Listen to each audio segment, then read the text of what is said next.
que adoptó Hashem a través de su propio sacrificio. Fíjense entonces, todo esto lo estamos diciendo porque suelen sacar siempre esta especie de libreto, porque parece un libreto, ¿no? Una cosa escrita ya prefabricada, de decir que Jesús cumplió la ley. Si Jesús cumplió la ley, ¿por qué está diciéndole aquí a los discípulos que si lo aman guarden sus mandamientos? No se supone que Él la cumplió entonces. ¿Por qué les está diciendo guarden? Tendría que haberles dicho, bueno, y como ya yo cumplí la ley, pues ustedes están libres de la ley. O, bueno, basta con que se amen, porque siempre traen a colación este tema de que Él lo resumió todo en amor, de que ahora basta amar, y todo este tipo de resúmenes indefinidos, por no decir otra cosa, pues son resúmenes indefinidos que no aterrizan en ninguna parte práctica, porque entonces seguimos teniendo problemas de comunicación, porque la gente sigue pensando todavía que el amor es un sentimiento. Y lo que tenemos que tener claro todos nosotros es que el amor es la ejecución de la voluntad divina. Solo amas, aquí lo está diciendo, si me amas, guardas. Es así. Aquí no está diciendo si me amas, harás oraciones bonitas, si me amas, serás muy tierno con los demás, si me amas, serás muy cariñoso, si me amas, tú serás el más bonachón de todos, el más alegre, el más jovial. No. Si me aman, guardarán mis mandamientos, que no son míos, sino los que Abba ha dictado desde siempre, que ustedes lo conocen, que no tengo necesidad de decirle cuáles son, pero no sé si hay alguien que se atreva a decir que Jesús dio otros mandamientos distintos. ¿Me explico? Porque si alguien llega a decir que Jesús dio unos mandamientos distintos, entonces él se está oponiendo a todo lo que el pueblo de Israel recibió desde la antigüedad. Y estaría entonces rompiendo lo que dice Jeremías 31. Porque esa es la Brit basada en la Hadashah. Una Brit basada en una Hadashah. Una Brit llena de Hadashah, de algo nuevo. Y ese algo nuevo lo conecto con lo que estuvimos hablando en la clase anterior. Es la obra. He aquí hago una obra en vuestros días que no la creería si se la cuentan.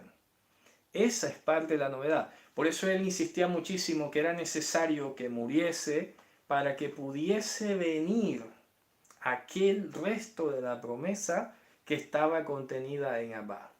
¿Me explico? Porque Abba lo hemos dicho, ¿no? De muchas formas, la sabiduría de lo alto revelada en los mundos inferiores. Hemos dicho que es la plenitud de la deidad, que es lo que va más allá de lo que hasta ahora se ha manifestado. Por eso leemos, bendito el Elohim y Abba de nuestro Señor Yehoshua HaMashiach. Hemos dicho que Abba entonces es la sabiduría y es el amor. Básicamente es que están relacionados el uno con el otro. El amor no revelado, el amor que falta por conocerse o la sabiduría que falta por revelarse. Yo creo que ya lo estamos manejando cada vez mejor, ¿verdad? Eso es lo que es Abba. Entonces Abba está en ese momento corporalmente en Mashiach, y Mashiach, que es parte de todas las promesas, está contenido en Abba. Está así. Hablemos de contenido como concebido o, sí, concebido, ¿no? Cuando tú concibes algo, lo tienes en mente, lo tienes planificado, hace parte de esa estrategia. ¿Me explico? Entonces, parte de todo lo que Dios dispuso, prometió, juró a los patriarcas, era que si fuese necesario, Él venía aquí a ofrecer su propio cuerpo en sacrificio, y así lo hizo. Entonces esto no es una nueva cosa de la nada que salió. ¿Me explico? Porque a veces pareciera así, como que lo escuché hace poco, fue muy decepcionante, de un famoso predicador, hay que decirlo, entre el mundo cristiano, pero me dijo algo que me atravesó el pecho y no pude seguir escuchándolo. Se atrevió a decir, por ejemplo, y es bueno que ustedes lo sepan porque se puede encontrar con este tipo de razonamientos, ¿no? Dijo así, descuidadamente, con toda la ligereza del caso, que Dios había quitado su trato con el pueblo hebreo porque el pueblo hebreo lo había llevado al madero. O sea, como que como castigo en represalia, algo así, es lo que da a entender, como que Dios no aguantó ese desprecio que le hicieron en la cruz y entonces vino y acabó el trato con ellos y arrancó con la iglesia. Y repito, si esto lo dice un famosísimo predicador, escritor de libros, ¿qué se puede pensar de ese hermano que va recién llegado o esa persona que ha hecho un discipulado o que le han enseñado así? Imagínate. Es ahí donde tenemos que ser muy pacientes, pero bien dijo Hashem que él iba a tener un pleito bastante serio con los que dispersaban a las ovejas de su rebaño, ¿no? ¿Cuál es la respuesta? Yo se la puse ahí en ese video en YouTube. La respuesta es muy sencilla. Si eso fuese así, entonces Dios habría desechado su trato con toda la humanidad. Porque bien lo dicen los propios apóstoles en Hechos capítulo 4, que en esta ciudad se unieron Poncio Pilato, Herodes, los gentiles y el pueblo de Israel para hacer no cualquier cosa, no, para hacer lo que tu mano y tu consejo habían determinado de antes que sucediese. Imagínate, ¿cómo así? Desarrollame la idea, claro, porque siempre lo he dicho, ¿no? Es como yo pedirle, sabiendo que no lo va a poder hacer, como pedirle a un niño que haga una tarea de cálculo, ¿ya? Y yo sé que no la va a poder hacer, pero lo pongo a que la haga, ¿no? Escribe ahí, desarrolla, etcétera, y yo sé que se va a equivocar. ¿Qué pretendo demostrar con esto? Que nadie en ninguna parte de la humanidad es capaz de realizar lo que Dios dice. ¿Me explico? Hay una impotencia, una incapacidad adquirida por toda la humanidad. Esto no es solo de los judíos, es de los gentiles, es de todo el mundo. Pero es muy cruel este señor decir que es que Dios dejó su trato con los hebreos, con los judíos, porque ellos lo llevaron al madero. Ignora también este señor, ignora también que los primeros, a ver, que los apóstoles eran judíos, que los primeros 3000 que recibieron el mensaje del Evangelio, que se les dio el corazón para recibirlo, fueron también judíos. Se le olvida también que Pablo lo dijo, Dios no ha desechado a su pueblo. Pero ¿sabes qué va detrás de esto? Lo que pasa es que este argumento lo utilizan porque con esto invisibilizan al pueblo judío y como estamos en medio de los gentiles, es una forma muy facilista de decir, ah, como tú no eres judío, eso, la ley, eso de la ley, eso no es para ti, porque ya Cristo la cumplió por ti, ya ahora vive en amor y ya está. Y sigue la vida ética, sigue la vida moral, sé un buen ciudadano, sé una persona sin malicia y ya con eso tienes listo. Entonces, repito, esta es la fuente de este tipo de pensamiento y se los estoy diciendo no para que vayamos a atacar nunca a los hermanos, no, al contrario, yo creo que hay que tenerles mucha compasión, mucha paciencia, pero con sus líderes yo creo que no voy a usar de la misma paciencia, porque ya con los líderes, con esas personas que van guiando, ya el trato va a ser diferente y lo aprendemos de Mashiach. Mashiach con el pueblo nunca les dijo hipócritas. Nunca. Al pueblo de la tierra, al pueblo común, que bueno, cada quien hacía lo que de pronto había aprendido, lo que le habían enseñado, él nunca les dijo, ustedes, partida hipócritas, miren lo que... No. ¿A quién le dijo así? A los líderes, a los fariseos. Dice, a ver, tú sabes perfectamente que eso que estás diciendo no lo puedes decir. ¿Por qué lo estás diciendo? ¿Ya? Y esto mismo me gustaría decírselo a ellos.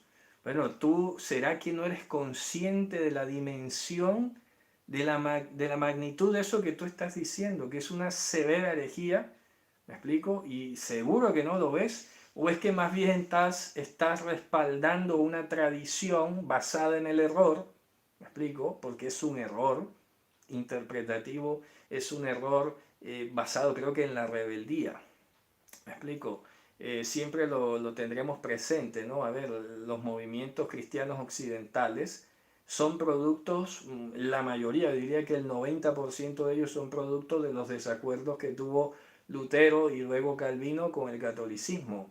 Entonces, en vez de regresar a la fuente, resulta que desarrollaron o mantuvieron ese discurso antisemita, judeofóbico, anti-Torá, lejos de la ciudadanía de Israel, lejos de la ciudadanía de Israel, e ignorando el plan de Dios, la justicia de Dios, han querido establecer la suya propia.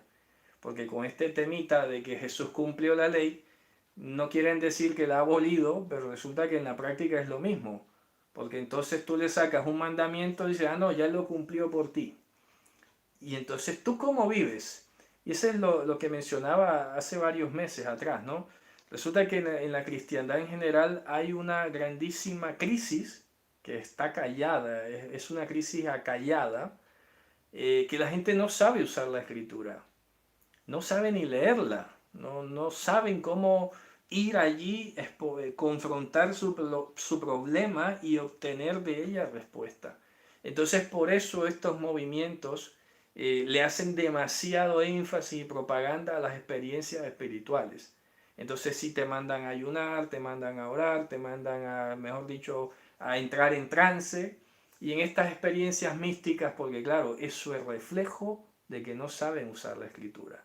Entonces pretenden arrancarle respuestas a Dios a través de todas estas acciones, de todos estos ritos o prácticas, y entonces tratan además, que es lo peor, superponer su experiencia personal, sensitiva, emocional, por encima de lo que está escrito. Que eso es lo más impresionante, que es ahí donde hay que pellizcarse un poco, ¿no? Decir, a ver, ¿cómo puedes tú venir a decir que es que Dios te dio esto y resulta que eso es contrario a lo que dice la Escritura? Ah, no, pero yo lo sentí, yo lo viví. Pues, ¿qué te voy a decir? Estás engañado. Estás engañado. No te engañes. ¿Me explico? Es un poco hasta a veces frustrante, ¿no? Porque se ha nublado el entendimiento. Parece que se ha corrido un velo en cuanto a al entendimiento de la escritura, que entonces luego te salen diciendo que es que eso te lo tiene que revelar Dios, que es que eso de pronto no te lo recibe a ti porque tú no sigues a cualquiera otro humano, que tú también tienes el poder de Dios. Sabes que este discurso es rebelde. Y te voy a decir por qué, porque este discurso es semejante al discurso de Coré. Coré, cuando llegó a donde Moshe, Koraj, le dijo, ¿acaso solamente a través de ustedes ha hablado el Señor? ¿Eh? Vaya, Moisés enseguida, me imagino que tragó entero y dijo, vaya, ya sé por dónde viene esto. ¿Sabe qué le dijo? ¿Sabe qué? Mañana hablamos. Y me acuerdo mucho ese comentario que decía que ese mañana hablamos era como dándole oportunidad a ver si de pronto recapacitaba, y de pronto vino aquí con la emoción, con quién sabe qué estrés, y dijo esto y no ha dimensionado lo que dijo. Y la respuesta de Moshe fue, mañana hablamos. Pero que va, al día siguiente se presenta con su séquito peor. Fue a ganarse más personas, imagínate tú, y todos terminaron bastante mal. Eso se conoció entonces como la rebelión de Coré. Hoy hay un ánimo, una intención, una especie de frente rebelde en contra de la enseñanza de la escritura, porque cada quien quiere superponer sus propias experiencias a lo que está escrito. Quieren hacer que la escritura se ensanche para meter sus experiencias personales. Eso no puede pasar. No puede ser. Entonces hay gente que defiende, por ejemplo, que el infierno existe. Ah, es que yo vi, que a mí me contaron que alguien se murió y vio el infierno. Pues mira, como mucho, por no tratarte mal, eso es una visión del futuro, ¿eh? Pero tú no puedes ir a aseverar una cuestión que contradice la escritura. Eso es impresionante. Y así pasa con un montón de cosas. Con muchísimas, repito, porque no están reconociendo la justicia que Dios plantó en la Torá, sino que se están instituyendo la suya propia. Hoy te están diciendo, como lo digo yo a veces en las clases, ¿no? A ver, ¿cómo quedaría una reunión de cristianos hoy si yo siento aquí un cristiano sirio, un ortodoxo, pongamos allí un protestante luterano con un puritano, con un pentecostal, con un bautista y un evangélico cuadrangular? Y yo les pregunto, les suelto la pregunta y les diría, ¿qué es ser creyente? ¿Qué es ser cristiano? ¿Qué implica en la práctica? No me venga con esta respuesta, ser seguidor de Cristo. Eso cualquiera lo dice. Vamos a la práctica. ¿cómo sé yo que tú eres cristiano? Entonces cada quien empezará a decir, uno dirá, porque hablo en lengua, el otro, porque yo voy al templo no, porque yo lo otro. Cada quien va a empezar a decir cosas basadas solo en tradiciones. Por ejemplo, el católico dirá, porque yo sigo al Papa, que es el representante de Dios y tal. Y entonces el evangélico le protestará, no, por eso no, porque él no es. Y viene el adventista, es que ustedes no guardan el sábado, y yo sí. Y cada quien va a tirar para su lado y nunca van a llegar al conocimiento de la verdad. Eso es lo más triste. ¿Me explico? Porque ya veremos que la verdad es la escritura, es los mandamientos. Vamos a seguir leyendo el versículo 16. Preste mucha atención. Si me aman, guardarán mis mandamientos. Mis virtudes, hemos hablado también, ¿no? Virtudes de Él. Cada mandamiento refleja una virtud divina. Grábense eso, práctico. Eso te debe estimular a ser un observante de los mandamientos, porque te estás capacitando. Es como si Dios nos hubiese puesto un programa de autocapacitación para entender sus pensamientos, para entender la mentalidad, porque Él lo ha dicho. De momento, cuando el profeta Isaías lo dijo, en ese momento dijo, mis mandamientos no son, mis pensamientos no son vuestros pensamientos, mis caminos no son vuestros caminos. Pero luego que dice a través de Joel, yo derramaré mi ruach sobre toda carne, y ahora que dice Pablo, ahora tenemos la mente de Cristo. Entonces, ahora sí podemos llegar a sincronizar la mente de Dios con la nuestra. Poco a poco tenemos que dejar de ser nosotros para ser Él. ¿Ya? Él en nosotros. Vamos a seguir leyendo entonces.